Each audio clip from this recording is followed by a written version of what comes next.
പിതാവിന്റെയും പുത്രന്റെയും പരിശുദ്ധാത്മാവിന്റെയും നാമത്തിൽ സ്വർഗസ്ഥനായ ഞങ്ങളുടെ പിതാവേ, ഞങ്ങളുടെ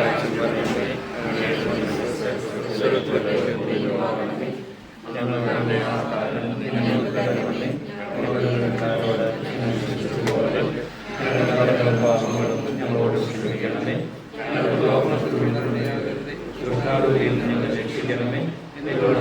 രാജ്യവും ശക്തിയും മഹത്വവും നെറ്റിയിലെ വിയർത്തുകൊണ്ട് അനുദിന ഭക്ഷണം സമ്പാദിക്കുവാൻ ആദ്യ പിതാവായ ആദ്യം വഴി ഞങ്ങളോട് അറിയിച്ച കർത്താവായ ദൈവമേ, ഞങ്ങളുടെ അധ്വാനങ്ങളെയും പ്രയത്നങ്ങളെയും അങ്ങ് ആശീർവദിക്കണമേ. ജീവിതയാത്രയിലെ ദുഃഖങ്ങളിലും ബുദ്ധിമുട്ടുകളിലും അങ്ങയുടെ തിരുമനസ്സ് ദർശിക്കുവാൻ ഞങ്ങളെ പ്രാപ്തരാക്കണമേ. ഞങ്ങളുടെ പ്രവൃത്തികളെല്ലാം അങ്ങയുടെയും അങ്ങേ പ്രിയപുത്രന്റെയും മഹത്വത്തിനായി സമർപ്പിക്കുവാൻ ഞങ്ങളെ അനുഗ്രഹിക്കുകയും ചെയ്യണമേ. കർത്താവ് ഭവനം പണിയുന്നില്ലെങ്കിൽ പണിക്കാരുടെ അധ്വാനം നിഷ്ഫലമാകുന്നു.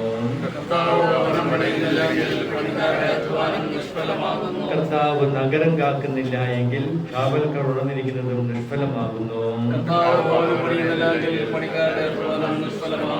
കർത്താവ് കൂടെയില്ല എങ്കിൽ ഉപജീവനത്തിന് വേണ്ടി അധ്വാനിക്കുന്നതും നിഷ്ഫലമാകുന്നു. തന്റെ പ്രിയപ്പെട്ട ഉറങ്ങുമ്പോഴും കർത്താവ് അവർക്ക് വേണ്ടത് നൽകുന്നു. പിതാവിനും പുത്രനും പരിശുദ്ധാത്മാവിനും സ്തുതി. എന്റെ സഹോദരരെ, വിശുദ്ധ പൗലോസ് ശ്ലീഹ തെസ്സലോനിക്കാർക്ക് എഴുതിയ ലേഖനത്തിലുള്ള വായന സെക്കൻഡ് തെസ്സലോനിയൻസ് അധ്യായം 3 വാക്യങ്ങൾ 6 മുതൽ 10 വരെ.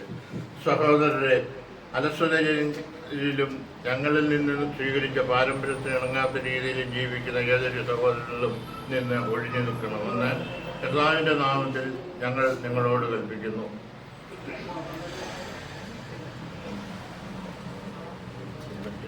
എങ്ങനെയാണ് ഞങ്ങളെ അനുകരിക്കേണ്ടതെന്ന് നിങ്ങൾക്ക് തന്നെ അറിയാമല്ലോ.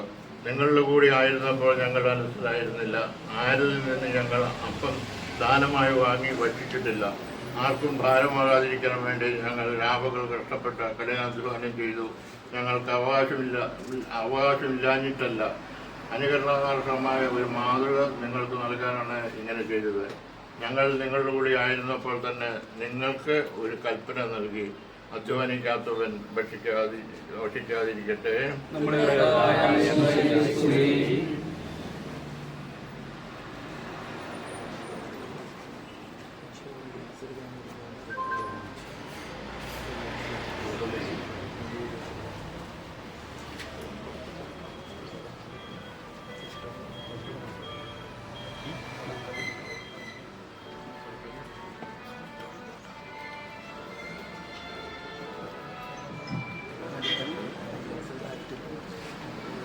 ഞങ്ങളോടുള്ള സ്നേഹത്താൽ മനുഷ്യനായി അവതരിക്കുകയും പീഡാസഹനവും കുരിശുമരണവും ഉത്ഥാനവും വഴി ഞങ്ങൾ വീണ്ടെടുത്ത് ദൈവമക്കളാക്കുകയും ചെയ്ത മെസ്സിഹായെ, അങ്ങയുടെ മഹത്വത്തിനും ഞങ്ങളുടെ നന്മയ്ക്കുമായി ഞങ്ങൾ പ്രതിഷ്ഠിക്കുന്ന ഈ തിരുഹൃദയത്തിൻ്റെ രൂപം ആശീർവദിക്കണമേ.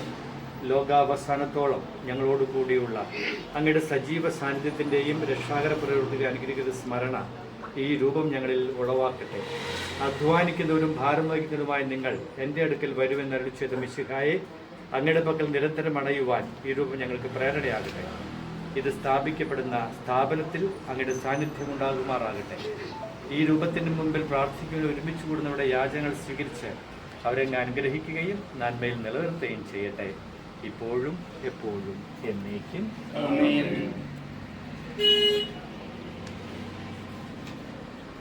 കർത്താവായ ദൈവമേ, മനുഷ്യ സേവനത്തിനായി ആരംഭിച്ചിരിക്കുന്ന ഈ കട ദയാപൂർവം അങ്ങ് ആശീർവദിക്കണമേ. അങ്ങയുടെ വരദാനങ്ങൾ നൽകി ഈ കടയുടെ ഉടമസ്ഥരെയും ഇതിൽ ജോലി ചെയ്യുന്നവരെയും അനുഗ്രഹിച്ച് ആശീർവദിക്കണമേ. സത്യവും നീതിയും ഈ സ്ഥാപനത്തിൽ നിലനിൽക്കുവാൻ ഇടയാകട്ടെ. അഴിമതിയും വഞ്ചനയും ഇവിടെ പ്രവേശിക്കാതിരിക്കട്ടെ. നിസ്വാർത്ഥമായ സേവനത്തിലൂടെ ദൈവത്തിൻ്റെയും മനുഷ്യരുടെയും പ്രീതിക്ക് ഈ സ്ഥാപനം പാത്രീഭൂതമാവുകയും ശ്രേഷ്ഠകരമായ മനുഷ്യബന്ധത്തിന് വിധാനമാവുകയും ചെയ്യുന്നേക്കും. പിതാവിൻ്റെയും പുത്രൻ്റെയും പരിശുദ്ധാത്മാവിൻ്റെയും നാമത്തിൽ വിശുദ്ധ കുരിശിൻ്റെ അടയാളത്താൽ മുദ്രിതമാക്കപ്പെടുന്ന ഈ സ്ഥാപനം എന്നേക്കും അനുഗ്രഹിക്കപ്പെട്ടതാകട്ടെ. ആമേൻ.